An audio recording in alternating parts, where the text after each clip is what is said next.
द्वाविमो पुरुषो लोके क्षरश्चाक्षर एव च क्षरः सर्वाणि भूतानि कूटस्थो अक्षर उच्यते। पदच्छेद। द्वौ अर्थात दो प्रकार के, इमौ अर्थात ये, पुरुषौ अर्थात पुरुष, लोके यानी संसार में, क्षरः अर्थात नाशवान, च यानी और, अक्षरः अर्थात अविनाशी, एव यानी भी, च यानी तथा, क्षरः अर्थात नाशवान, सर्वाणि अर्थात संपूर्ण, भूतानि चराचर पदार्थों के शरीर, कूटस्थ अर्थात जीवात्मा, अक्षरः अर्थात अविनाशी, उच्यते कहा जाता है। अनुवाद। इस संसार में नाशवान तथा अविनाशी भी ये दो प्रकार के पुरुष हैं। इनमें संपूर्ण चराचर पदार्थों का शरीर तो नाशवान और जीवात्मा अविनाशी कहा जाता है। टिप्पणी। 7वें अध्याय के 4 तथा 5वें श्लोकों में जो अपरा एवं परा प्रकृति के नाम से कहे गए हैं और 13वें अध्याय के पहले श्लोक में जो क्षेत्र एवं क्षेत्रज्ञ के नाम से कहे गए हैं, उन्हीं दोनों को यहां क्षर एवं अक्षर के नाम से वर्णित किया गया है। उत्तमः पुरुषस्त्वन्यः परमात्मेत्युदाहृतः यो लोकत्रयमाविशय बिभर्त व्यय ईश्वरः। पदच्छेद।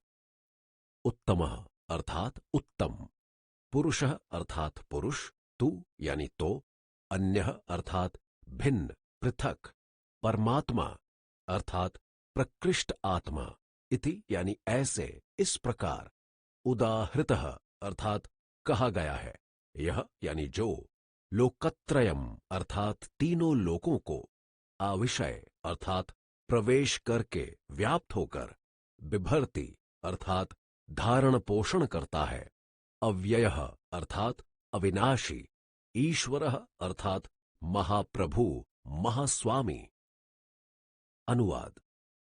किंतु उत्तम पुरुष, पुरुषोत्तम तो पूर्वोक्त दोनों पुरुषों क्षर तथा अक्षर से सर्वथा भिन्न व श्रेष्ठ ही है, जो तीनों लोकों भू यानी पृथ्वी, भुवः अर्थात आकाश तथा स्वः अर्थात स्वर्ग को पूर्णतया व्याप्त करके समस्त चराचर जगत का धारण पोषण करता है, और अव्यय अर्थात अविनाशी ईश्वर महाप्रभु एवं परमात्मा प्रकृष्ट आत्मा ऐसे नामों से शास्त्रों में कहा गया है, वर्णित हुआ है। यस्मात् अक्षरम तीतोऽहम् क्षरादपि चोत्तमः अतोऽस्मि लोके वेदे च प्रतिथा पुरुषोत्तमः। पदच्छेद।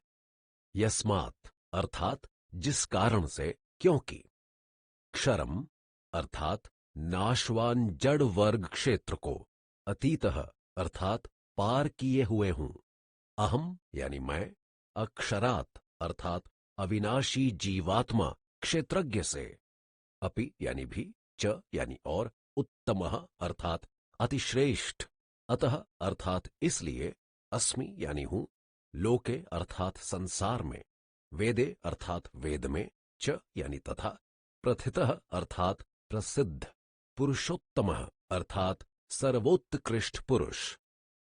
अनुवाद।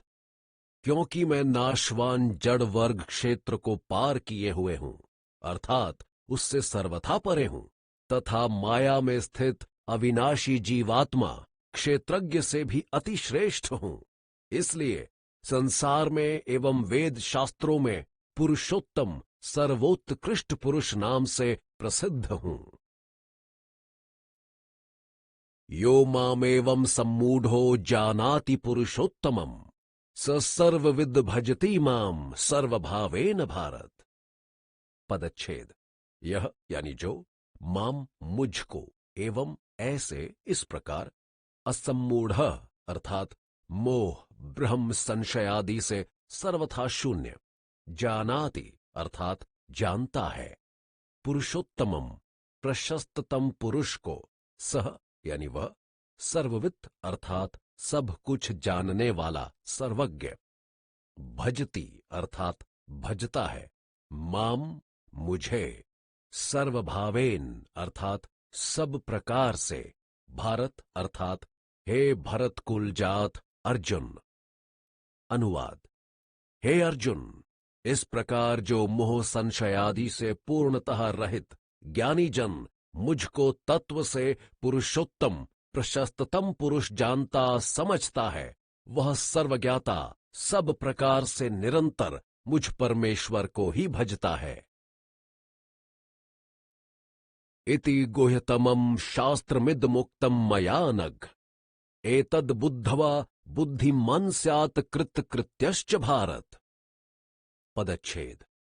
इति अर्थात इस प्रकार, गुह्यतमम अर्थात अति रहस्य युक्त गोपनीय, शास्त्रम अर्थात उपदेश, इदम यह, उक्तम यानी कहा गया है, मया मुझसे, अनघ अर्थात हे निष्पाप, एतत् यानी इसको, बुद्धवा अर्थात जानकर, बुद्धिमान अर्थात ज्ञानवान, स्यात् हो जाए, कृत्यः अर्थात कृतार्थ, च यानी तथा, भारत हे भरतवंशी अर्जुन। अनुवाद। हे निष्पाप अर्जुन, इस प्रकार यह अति रहस्य युक्त गोपनीय उपदेश मेरे द्वारा कहा गया है, अर्थात तुझे दिया गया है। इसे तत्व से जानकर मनुष्य ज्ञानवान तथा कृतार्थ हो जाता है, अर्थात वह समस्त कर्तव्यों से मुक्त हो जाता है, उसे और कुछ भी करना शेष नहीं रह जाता। ओम तत्सदिति श्रीमद्भगवद्गीतासूपनिषत्सु ब्रह्म विद्यायां योग शास्त्रे श्रीकृष्णार्जुन संवादे पुरुषोत्तम योगो नाम पंचदशोऽध्यायः। ओम नित्य स्वरूप उस परमात्मा को नमस्कार। श्रीमद् भगवद गीता रूपी उपनिषद एवं ब्रह्म विद्या तथा योग शास्त्र विषयक श्री कृष्ण और अर्जुन के संवाद में पुरुषोत्तम योग नामक 15वां अध्याय यहां समाप्त होता है।